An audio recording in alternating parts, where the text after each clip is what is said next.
এই কোরআন যেই উম্মতের উপর নাজিল হয়েছে সেই উম্মত হলো শ্রেষ্ঠ উম্মত। এই কোরআন যেই ভাষায় নাজিল হয়েছে শ্রেষ্ঠতম ভাষা হচ্ছে আরবি ভাষা। পৃথিবীতে একমাত্র একক ভাষা যেই ভাষার স্বকীয়তা, যেই ভাষার স্বতন্ত্রতা, যেই ভাষার স্থিরতা, যেই ভাষার অপরিবর্তনশীলতা বিদ্যমান, সেটা হচ্ছে একমাত্র আরবি ভাষা। শান্তি প্রাপ্তির লক্ষ্যে শ্রবণ করার তৌফিক দান করুন, আমিন। আমরা কম বেশি রাসূলের জীবনী, জন্মবৃত্তান্ত, ঘটনা এ সম্পর্কে আমরা অনেকে বই পুস্তক পড়েছি। যারা পড়াশোনা করি, চিন্তক চিন্তাশীল, ওয়াজ মাহফিলের মাধ্যমে, জুমার বয়ানের মাধ্যমে যেভাবে আমরা যে সকল তথ্যগুলো জানতে পেরেছি, এই সবগুলো তথ্য পৃথিবীতে যত কিতাব লিপিবদ্ধ হয়েছে মিলাদুন নবীর সম্পর্কে এবং সিরাতুন নবী সম্পর্কে যত কিতাব লিপিবদ্ধ হয়েছে, সবগুলো কিতাবকে যদি সামনে আনা হয় তাহলে যে সকল বিষয় পাওয়া যাবে সেগুলোকে সুশৃঙ্খল আকারে আমরা যদি একটু শিরোনাম করে নিয়ে আসি তাহলে 10টি শিরোনাম পাওয়া যাবে। আমি আজকে আপনাদের সবগুলো আলোচনা করতে পারবো কিনা জানি না, সময় খুব অল্প।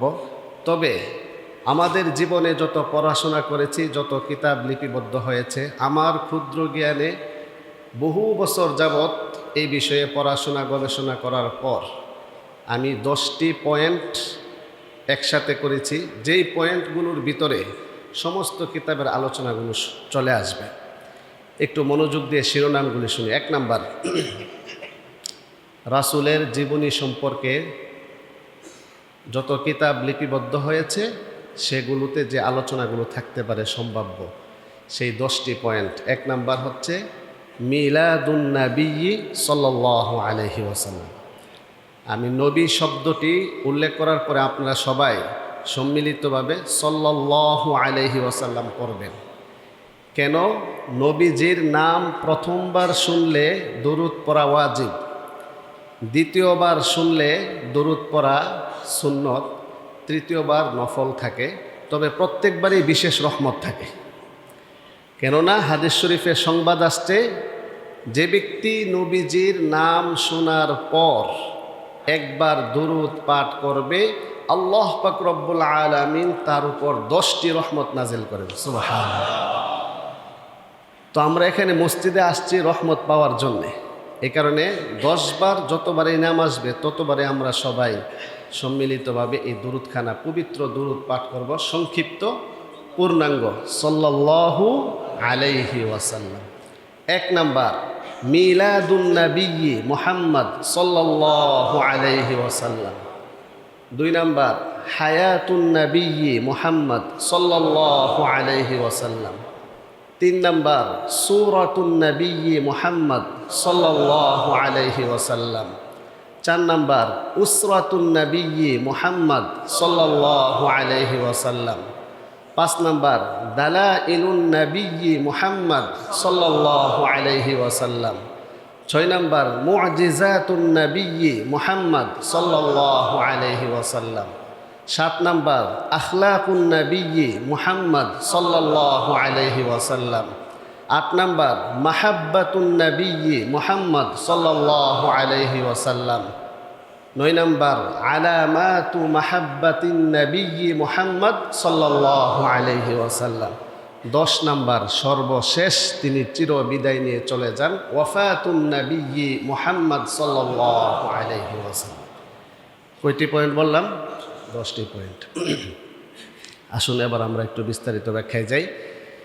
মিলাদুন নবী শব্দটি সকলের কাছে পরিচিত, সুস্পষ্ট, সমাদৃত, সকলের কাছে এটা মাশহুর, প্রসিদ্ধ।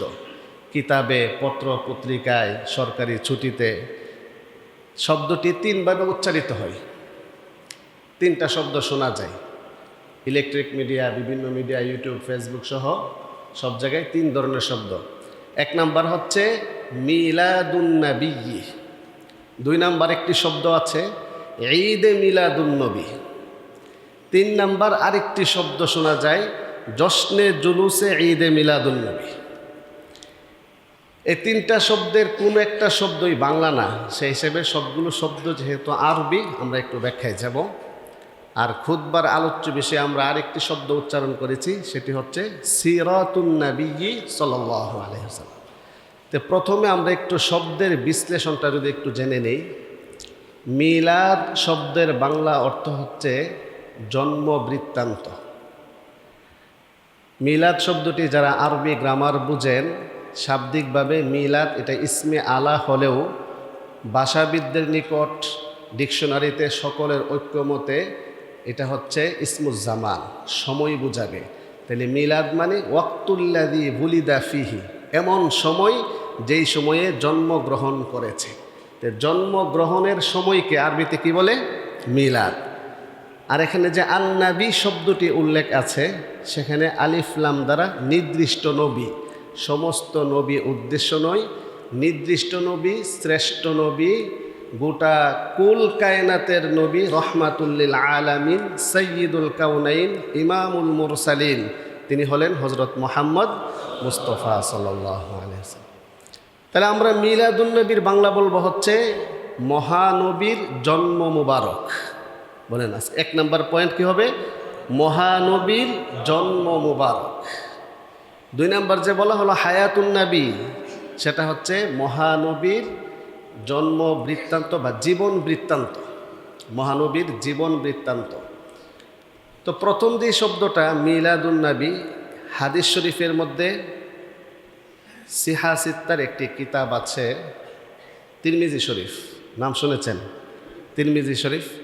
সেখানে হাদিসের যে অধ্যায় আছে, তার মধ্যে একটি অধ্যায়ের নাম হচ্ছে বাবু মা জাআ ফি মিলাদিন নবী সাল্লাল্লাহু আলাইহি ওয়াসাল্লাম।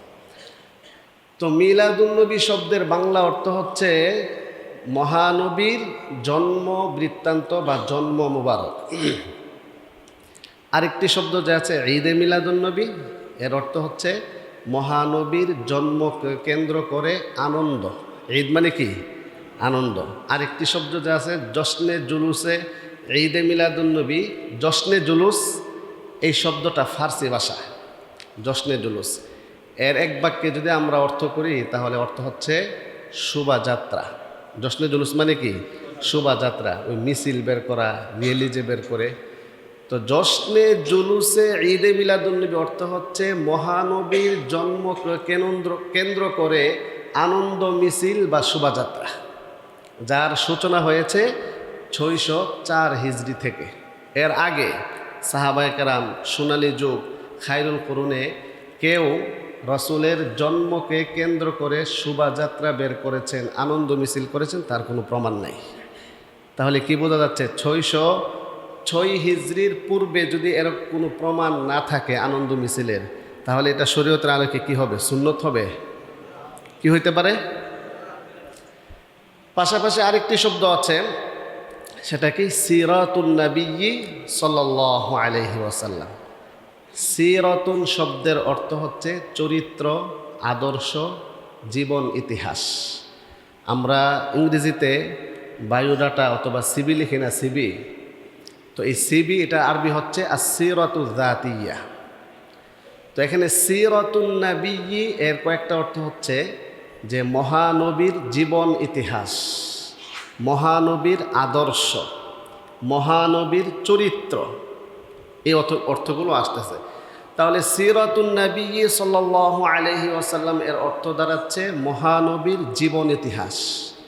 মিলাদুন নবী সাল্লাল্লাহু আলাইহি ওয়াসাল্লাম এর অর্থ হচ্ছে মহানবীর জন্ম মুবারক, জন্ম সংক্রান্ত আলোচনা।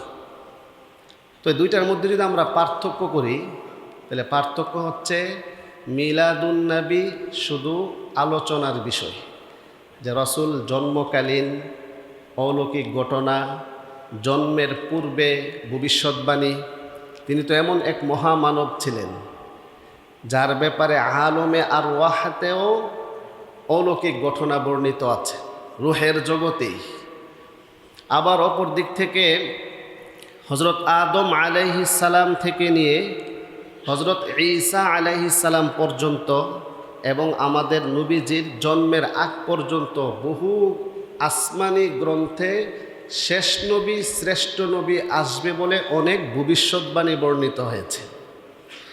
আবার অপর দিক থেকে এমন একজন মহামানব শ্রেষ্ঠ নবী, নবীকুলের শিরোমণি, তিনি আসছেন। ওনার জন্ম মুবারকটি সেটি ছিল স্বাভাবিক নয়, অস্বাভাবিক, অলৌকিক।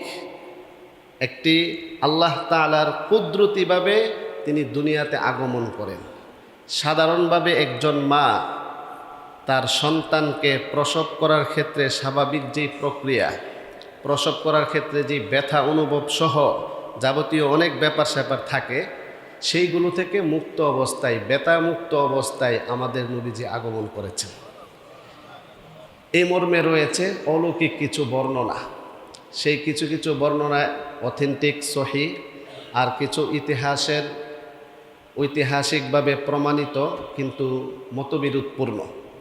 তো এ সম্পর্কে আমরা অনেকগুলো ঘটনা জানি। সবগুলো ঘটনার সারমর্ম তো এই কথা সত্য, তিনি শ্রেষ্ঠ নবী, তিনি বিশ্বনবী, তিনি শেষ নবী এবং আল্লাহ তাআলার পক্ষ থেকে নির্বাচিত গোটা, শুধু মানবজাতি না, এটা হচ্ছে গোটা সৃষ্টিকুল বা সৃষ্টি জগৎ সমূহের জন্য রহমত। খুব খেয়াল করবেন, অনেকে আছে আমরা যখন বলি যে বিশ্বনবী, তো যারা নবীর আশেক বেশি তারা শব্দটাতে ভুল ধরেন যে উনি কি শুধু বিশ্ব বলতে কি পৃথিবীর জন্য নবী? আল্লাহ তাআলা তো শব্দ চয়ন করেছেন, ওয়ামা আরসালনাকা ইল্লা রাহমাতাল লিল আলামিন, আলহামদুলিল্লাহি রাব্বিল আলামিন, ওয়ামা আরসালনাকা ইল্লা রাহমাতাল লিল আলামিন।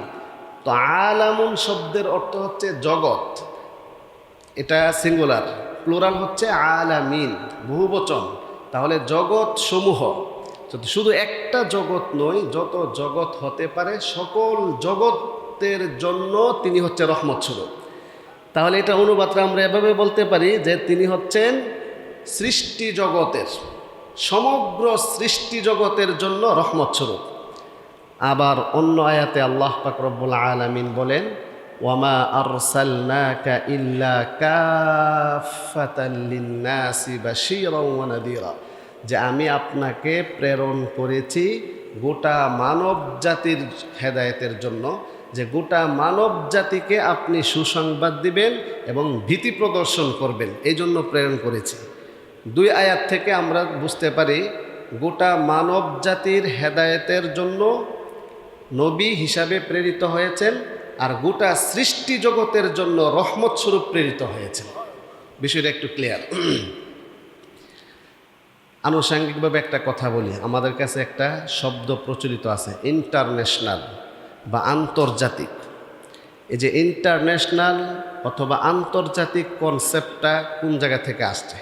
সর্বপ্রথম বিশ্বজনীন, গোটা বিশ্বকে সামনে রেখে কথা বলা, গোটা বিশ্বকে সম্বোধন করে কথা বলার যে কনসেপ্টটা আসছে, এটা কখন থেকে কোত্থেকে আসছে জানেন? ইন্টারন্যাশনাল কনসেপ্টটা হযরত আদম আলাইহিস সালাম থেকে বা পৃথিবীর সূচনা লগ্ন থেকে যত নবীগণ আসছেন, নবীগণ বেশিরভাগই ছিল আঞ্চলিক বা একটা অঞ্চলকে কেন্দ্র করে।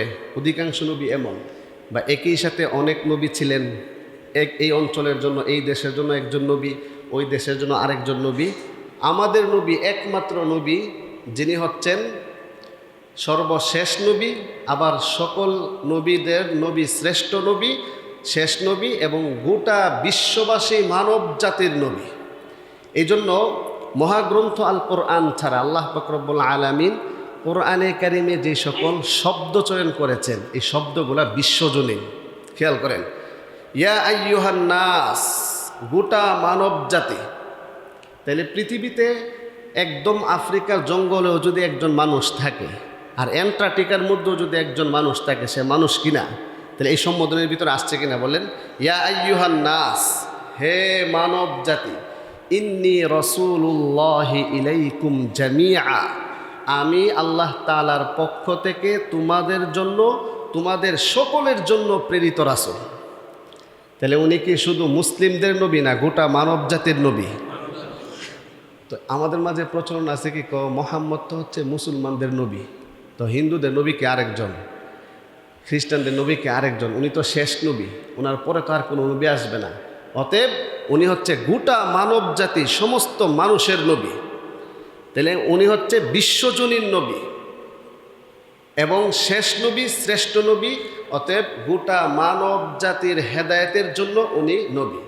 ওনার পরে যে সকল মানুষ আসছে, চাই তারা মুসলিম হোক অমুসলিম হোক, কিন্তু তারা নবীজির উম্মত, উম্মতে মোহাম্মদী। তবে উম্মতে মোহাম্মদী দুই প্রকার, একটি হচ্ছে উম্মতে দাওয়াত, আরেকটি হচ্ছে উম্মতে ইজাবাত। অর্থাৎ যারা নবীজির দাওয়াতকে গ্রহণ করেছে, কোরআনকে যারা গ্রহণ করে নিয়েছে, তারা হচ্ছে উম্মতে মোহাম্মদী ইজাবাতান, রসুলের দাওয়াতের সাড়া দিয়েছে। তারা এই কালিমা পাঠ করেছে, লা ইলাহা ইল্লাল্লাহ মুহাম্মাদুর রাসূলুল্লাহ সাল্লাল্লাহু আলাইহি ওয়াসাল্লাম। আর যারা এই কালিমাকে স্বীকার করছে না বা গ্রহণ করেনি, তারাও উম্মতে মোহাম্মদী, তবে দাওয়াত প্রাপ্তি। গোটা পৃথিবীকে যদি আমরা সামনে নিয়ে আসি, তাহলে পরিসংখ্যান অনুপাতে বর্তমানে মানব জাতির মানুষের সংখ্যা কত? 800 কোটি প্লাস। হ্যাঁ, তন্মধ্যে 200 কোটি হচ্ছে মুসলিম। যারা মুসলিম তারা হচ্ছে উম্মতে মুহাম্মাদি ইজাবাতান, নবীজির দাওয়াত গ্রহণ করেছে, কালিমা গ্রহণ করেছে। যেই কালিমা প্রচার প্রসারের জন্য জীবন দিয়েছেন, রক্তাক্ত হয়েছেন, সেই দাওয়াত গ্রহণ করেছে যারা, তারা হচ্ছে নবীজির খাঁটি উম্মত। আবার অপর দিক থেকে যারা দাওয়াত গ্রহণ করেনি, এই 200 কোটি মুসলিমের উপর দায়িত্ব। তন্মধ্যে বিশেষ করে যারা ওয়ারিস আছেন, উলামায়ে কেরাম আছেন, তাদের উপর দায়িত্ব বাকি 600 কোটি মানুষের কাছে এই সত্য বাণী, চূড়ান্ত বাণী লা ইলাহা ইল্লাল্লাহ, এই কালিমার দাওয়াত পৌঁছানো। তো আল্লাহ পাক রব্বুল আলামিন আমাদের সবাইকে, গোটা মুসলিম জাতিকে অমুসলিমদের মাঝে এই দাওয়াত পৌঁছানোর তৌফিক দান করুন। তাহলে আমাদের নবী শুধু কি মুসলিমদের নবী না গোটা মানব জাতির নবী? গোটা মানব জাতির নবী। তিনি রহমত স্বরূপ কি শুধু পৃথিবীর জন্য, নাকি গোটা সৃষ্টি জগতের জন্য রহমত স্বরূপ? তাহলে আমাদের নবী, আমরা এমন নবী পেয়েছি যিনি গোটা সৃষ্টি জগতের রহমত স্বরূপ। আমরা এত সৌভাগ্যশীল হয়েছি যে আল্লাহ তাআলা আমাদেরকে শেষ নবীর উম্মত বানিয়েছেন, যিনি হচ্ছেন গোটা সৃষ্টি জগতের জন্য রহমত স্বরূপ আর গোটা মানব জাতির হেদায়েতের কারণ। এজন্য আমরা আবারও শুকরিয়া আদায় করি, আলহামদুলিল্লাহ। রাসূলের জন্ম মুবারক, রাসূল এমন এক সময়ে আগমন করেছেন যেই সময়টা, যেই যুগটা ছিল অন্ধকারাচ্ছন্ন। এমন এক সময়ে আগমন করেছেন যেই সময় এমন কোনো অপরাধ সংগঠিত হতো না, এমন কোনো অপরাধ নাই যা সংগঠিত হতো না। এর মধ্যে সবচেয়ে কঠিন, মানবতা বিরোধী, মারাত্মক ডেঞ্জারাস যে অপরাধ ছিল, যে নিজের কন্যা সন্তানকে জ্যান্ত পুঁতে ফেলা হতো। একজন মানুষ কি পরিমাণ মানবতাহীন হলে পরে তার গর্ভে আসা সন্তান কন্যা হওয়ার কারণে, মেয়ে হওয়ার কারণে লজ্জিত হয়ে সে না রেখে সেটাকে জ্যান্ত পুঁতে ফেলত। এমন এক জাহিলি যুগের মধ্যে আল্লাহ পাক রব্বুল আলামিন বিশ্বনবীকে প্রেরণ করে অল্প সময়ের মধ্যে সব ধরনের অন্ধকারকে দূরীভূত করেছেন। সুবহানাল্লাহ। তো সেই নবীর আগমনে আলোচনা শোনা, সেই নবীর আগমনে আনন্দ হওয়া, খুশি লাগা এবং সেই নবীর উম্মত হয়ে শুকরিয়া আদায় করা, কৃতজ্ঞ বোধ থাকা, এটা একটি গুরুত্বপূর্ণ বিষয়। এবং সেই নবীর জীবনী পাঠ করা, যেটাকে বলে সিরাত। গোটা ইসলামের মধ্যে 4টা শব্দ আছে। এই 4টা শব্দ সম্পর্কে যার যত বেশি ধারণা থাকবে, ইসলাম সম্পর্কে, শরিয়া সম্পর্কে, শান্তি সম্পর্কে সে তত বেশি জানবে। শব্দ 4টা খেয়াল করেন। 1 তাওহীদ, বলেন 1 নম্বর কি? তাওহীদ। 2 রিসালাত, 3 আখিরাত, 4 সিরাত। 4 নম্বর কি? সিরাত। সিরাত সম্পর্কে একজন মুসলিমের যদি ধারণা না থাকে, তাহলে সে জীবন পরিচালনায়, সমাজ পরিচালনায়, পরিবার পরিচালনায়, রাষ্ট্র পরিচালনায়, সমস্যা সমাধানে সে দুর্বল হবে। কারণ নবীজি দীর্ঘ 63 বছর জিন্দেগি, বলেন কত বছর? 63 বছর জিন্দেগিতে 40 বছর বয়সে নবুয়ত প্রকাশ হয়, নবুয়ত প্রাপ্তি হয়। কত বছর বয়সে? 40 বছর। 40 থেকে 63 পর্যন্ত দীর্ঘ 23 বছর ধাপে ধাপে বিভিন্ন প্রেক্ষাপটে মহাগ্রন্থ আল কোরআন নাজিল হয়েছে। সুবহানাল্লাহ। এই কোরআন হচ্ছে নবীজির সবচেয়ে বড় এবং সবচেয়ে শ্রেষ্ঠ মুআজিজা। প্রত্যেক নবীকে আল্লাহ তাআলা কিছু মুআজিজা দিয়েছেন, যা দিয়ে তিনি চ্যালেঞ্জ করেন। একটা হচ্ছে দালাইলুন নবুওয়া আর একটা হচ্ছে মুআজিজাতুন নবুওয়া। মুআজিজাতুন মানে হচ্ছে এমন এক অলৌকিক, অস্বাভাবিক, বুদ্ধি বহির্ভূত এমন এক ঘটনা যা মানুষের বুদ্ধি সাপোর্ট করে না, এমন ঘটনা দিয়ে তিনি চ্যালেঞ্জ করেন। যেমন হজরত মূসা আলাইহিস সালাম, ওনার যুগে জাদুবিদ্যার প্রচার প্রসার খুব বেশি ছিল। সেটার মোকাবেলায় আল্লাহ পাক রব্বুল আলামিন ওনাকে একটি মুআজিজা দিয়েছিলেন, লাঠি। সমস্ত জাদুঘরদের সমস্ত জাদুকে নস্যাৎ করে দিয়েছে হজরত মূসা আলাইহিস সালামের লাঠি। এই ঘটনা আপনারা অবশ্যই জানেন। হজরত ঈসা আলাইহিস সালামের যুগটা ছিল চিকিৎসা বিজ্ঞান, মেডিকেল সায়েন্স।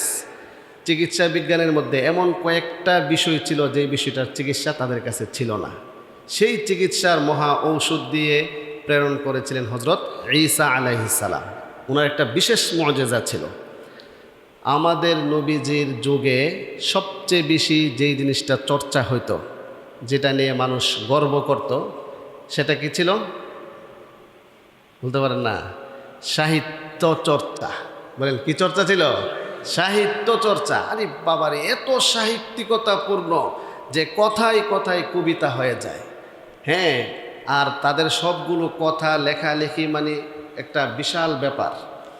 তো সেই যুগের মধ্যে উম্মি নবী, যিনি নিরক্ষর ছিলেন, যার একাডেমিক কোনো পড়াশোনা ছিল না, সেই মহানবীর উপর আল্লাহ তাআলা আসমানি গ্রন্থ আরবি ভাষায় এমনভাবে নাজিল করেছেন, ওই যুগের সকল সাহিত্যিকদেরকে চ্যালেঞ্জ করে তাদের সাহিত্যিকতাকে শেষ করে দিয়েছে। বলেন আল্লাহু আকবার। এই জন্য মহাগ্রন্থ আল কোরআনুল কারীম আরবি ভাষায়। যারাই আমরা কোরআন পড়ি, আপনি যদি একটু খেয়াল করেন, এত চমৎকার সাহিত্যিকতাপূর্ণ, প্রতিটা আয়াতের শেষে এমন ছন্দ মিল। আপনি যেদিকে পড়বেন, সূরাতুশ শামস পড়েন, ওয়াশ-শামসি ওয়া দুহাহা, শেষে কি? হ্যাঁ, ওয়াল কমারি ইযা তালাহা, ওয়ান নাহারি ইযা জাল্লাহা, ওয়াল লাইলি ইযা ইয়াগশাহা, ওয়াস সামাই ওয়া মা বানাহা, ওয়াল আরদি ওয়া মা তাহাহা, ওয়া নাফসিন ওয়া মা সাওয়াহা, ফাআলহামাহা ফুজুরাহা ওয়া তাকওয়াহা, قد أفلح من زكاها وقد خاب من دساها। মিল আছে কিনা? সূরাতুর রহমান পড়েন, আর রহমান আল্লামাল কুরআন খলাকাল ইনসান আল্লামাহুল বায়ান الشمس والقمر بحسبان والنجم والشجر يسجدان والسماء رفعها ووضع الميزان ألا تطغوا في الميزان وأقيموا الوزن بالقسط ولا تخسروا الميزان والأرض وضعها للأنام فيها فاكهة والنخل ذات الأكمام والحب ذو العصف والريحان فبأي آلاء ربكما تكذبان الله أكبر। মিল আছে কিনা বলেন? এত চমৎকার এই কোরআনের তেলাওয়াত শোনার জন্য যেই যুগে নাজিল হয়েছে, রাসূল যখন তেলাওয়াত করতেন, ঘটনা আপনারা জানেন, নিষিদ্ধ করা ছিল, কেউ তার তেলাওয়াত শুনতে পারবে না। যারা নিষেধ করেছিল, নেতৃস্থানীয় যারা, তারাই রাতের অন্ধকারে গিয়ে এই তেলাওয়াত শুনত। সুবহানাল্লাহ। মানে এত সুমধুর ছিল আর এত চমৎকার ছিল। যারা সাহিত্য চর্চা করে, যারা কবিতা আবৃত্তি করে, কবিতা লেখালেখি করে, এরা যখন এমন সাহিত্যপূর্ণ লেখা পায়, এটা তাদের খোরাক। ভাত না খায়, 3 বেলা ভাত না খেয়ে থাকতে পারবে। যদি সে এরকম সাহিত্যিকতার স্বাদ সে পায়। তো ওই যুগের সবাই তো সাহিত্যিক ছিল। কোরআন যখন এইভাবে নাজিল হইতো খুব আশ্চর্যপূর্ণ ছিল, চ্যালেঞ্জ ধর্মী ছিল, বিষয়বস্তুর দিক থেকে চ্যালেঞ্জ, শব্দ চয়নের দিক থেকে চ্যালেঞ্জ, সব দিক থেকে, গ্রামাটিক্যাল দিক থেকে, নাহু সরফ অলঙ্কার শাস্ত্রের দিক থেকেও চ্যালেঞ্জ ধর্মী আল্লাহ প্রদত্ত সন্দেহমুক্ত গ্রন্থ ছিল, যা গোটা মানব জাতিকে চ্যালেঞ্জ করেছে। আল্লাহু আকবার। তো এই জন্য আমাদের নবীজির সবচেয়ে বড় মুজিজা কি ছিল বলেন? কোরআন ছিল, মহাগ্রন্থ আল কোরআন। তো এই জন্য হযরত আয়েশা রাদিয়াল্লাহু তাআলা আনহাকে জিজ্ঞাসা করেছিল, মাদা খুলুকুন নবী সাল্লাল্লাহু আলাইহি ওয়াসাল্লাম, রাসূলের আখলাক, রাসূলের চরিত্র কি ছিল? তো একটি বাক্য দিয়ে তিনি জবাব দিয়ে বলেন, খুলুকুহু আল কোরআনুল কারীম, রাসূলের চরিত্র হচ্ছে এই মহাগ্রন্থ আল কোরআন। আল্লাহু আকবার। কোরআনের শুরু থেকে শেষ পর্যন্ত যা তুমি পড়বে সব রাসূলের জীবনে পাবে। তো এই জন্য এমন এক মহাগ্রন্থ আল কোরআন আমরা পেয়ে খুশি না বেজার কোন? এখন খুশি হলে হবে, না পড়লে, এই কোরআন না পড়লে, না শিখলে। এই জন্য আল্লাহ তাআলা আমাদের সবাইকে এই কোরআনের শিক্ষায় শিক্ষিত হওয়ার তৌফিক দান করুন, আমিন। আলোচনা কি ছিল? মিলাদুন নবী, সিরাতুন নবী।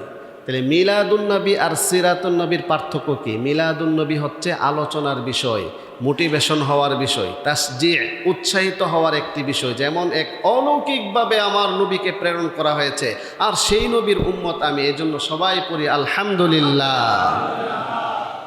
আর সিরাতুন নবী সাল্লাল্লাহু আলাইহি ওয়াসাল্লাম, যা জন্ম থেকে মৃত্যু পর্যন্ত গোটা জীবন ইতিহাস পুরাটা একসঙ্গে যে জায়গায় আছে তার নাম হচ্ছে কি বলেন? সিরাতুন নবী।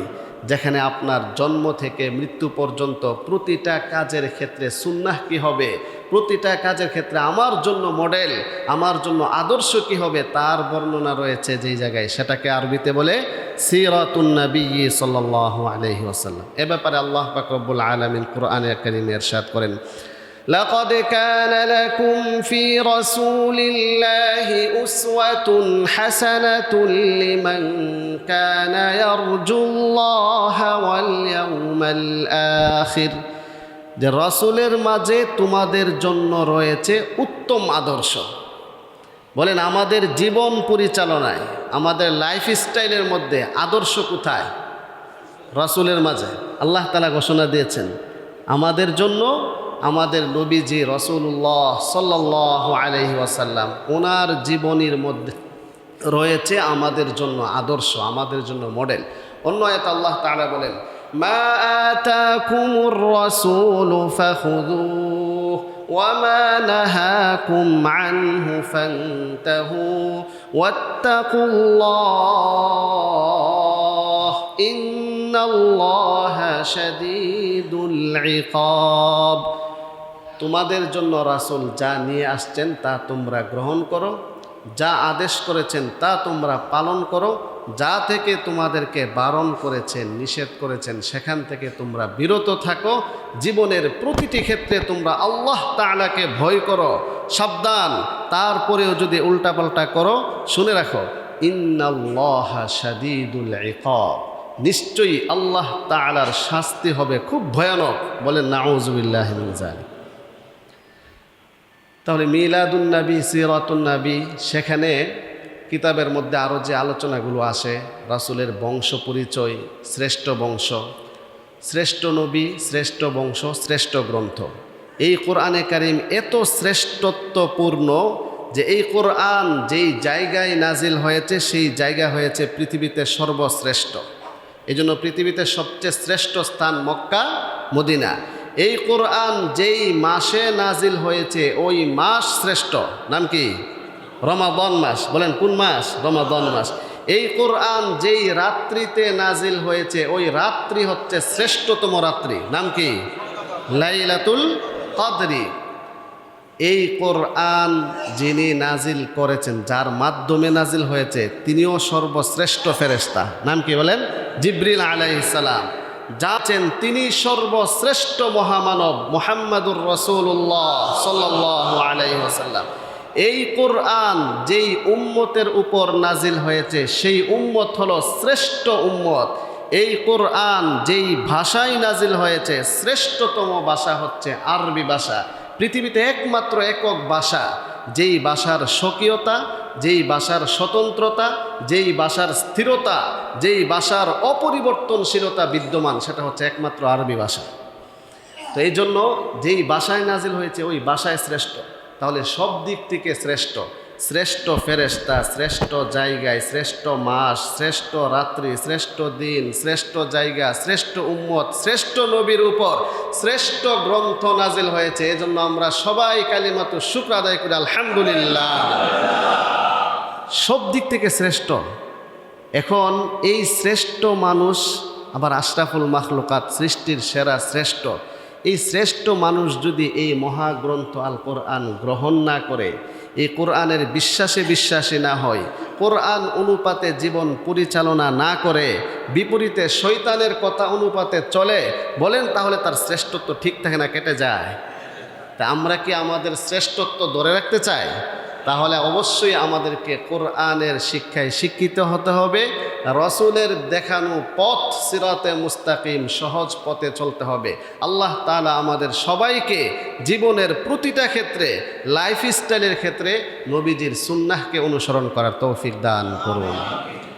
সূরাতুন নবী সাল্লাল্লাহু আলাইহি ওয়াসাল্লাম, আপনি যদি হাদিসের একটি কিতাব আছে শামাইলে তিরমিজি, নাম শুনছেন? শামাইলে তিরমিজি, যারা পড়াশোনা করেন এই কিতাবটি পড়বেন, কিনবেন। সেখানে 5 to 5 সবগুলো রাসূলের চেহারা মুবারক কেমন ছিল, চুল মুবারক কেমন ছিল, চোখ মুবারক কেমন ছিল, গালগুলো কেমন ছিল, আকৃতি অবয়বটা কেমন ছিল, রাসূলের হাত মুবারক কেমন ছিল, তিনি কিভাবে হাঁটতেন, কি পোশাক পরতেন, স্ত্রীদের সাথে কেমন আচরণ করতেন, সব কিছুর বিস্তারিত বর্ণনা রয়েছে।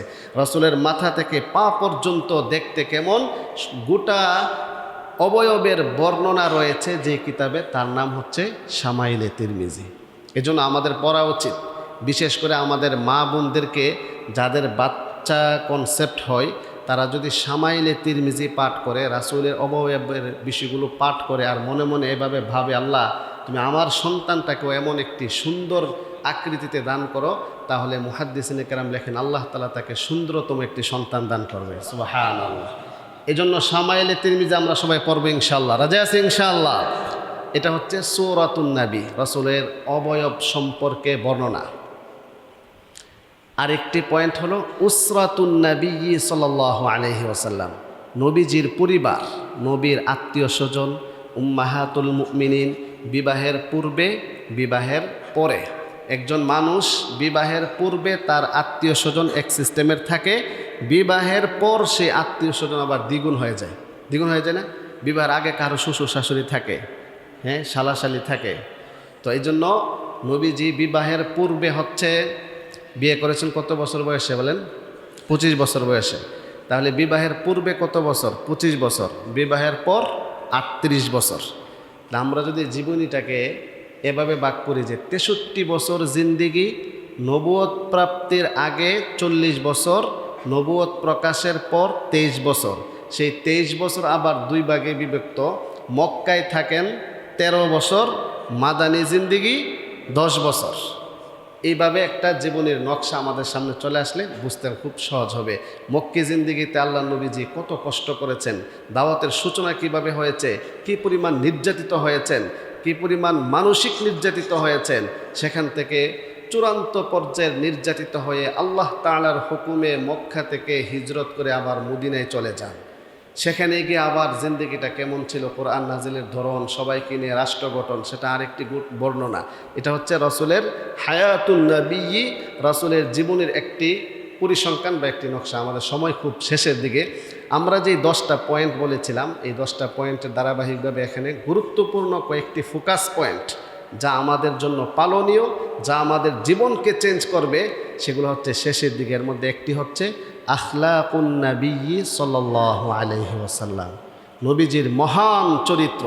আল্লাহ তাআলা সূরাতুল কলম, সেখানে কসম করে আল্লাহ তাআলা বলেছেন ইন্নাকা লাআলা খুলুকিন আযীম, নিশ্চয়ই আপনি মহান চরিত্রের অধিকারী। সেই জায়গায় আয়াতের তাফসিরে এবং ঐতিহাসিকভাবে যারা কিতাব লিখেছেন ওনারা বলেন যে চরিত্র দুই প্রকার। বলেন চরিত্র কত প্রকার? দুই প্রকার, ভালো মন্দ। সবাই একটু বলেন এই জায়গাটা একটু আজকের বয়ানের ফোকাস পয়েন্ট, যেটা আমাদের জন্য খুবই গুরুত্বপূর্ণ। ইনশাল্লাহ আমরা ধারাবাহিকভাবে এই 10টি পয়েন্টের গুরুত্বপূর্ণ পয়েন্টগুলো আমরা প্রয়োজনে সামনের পর্বে জানবো। আখলাকুন নবী, নবীজির আখলাক, নবীজির চরিত্র কেমন ছিল, যে আল্লাহ তাআলা বলতেছেন ইন্নাকা লা আলা খুলুকিন আযীম, নিশ্চয়ই আপনি মহান চরিত্রের অধিকারী। তাইলে চরিত্র দুই প্রকার, ভালো মন্দ। ভালো চরিত্র তিন প্রকার। বলেন ভালো চরিত্র কত প্রকার? তিন প্রকার। এক, সৎ চরিত্র। দুই, উত্তম চরিত্র। তিন, মহান চরিত্র। বুঝতে কষ্ট হচ্ছে? যারা পিছনে বসছেন শুনতেছেন, বলেন চরিত্র প্রথমত কত প্রকার? দুই প্রকার, ভালো মন্দ। ভালো চরিত্র কত প্রকার? তিন প্রকার। এক নাম্বার বলেন সৎ চরিত্র। এক নাম্বার কি?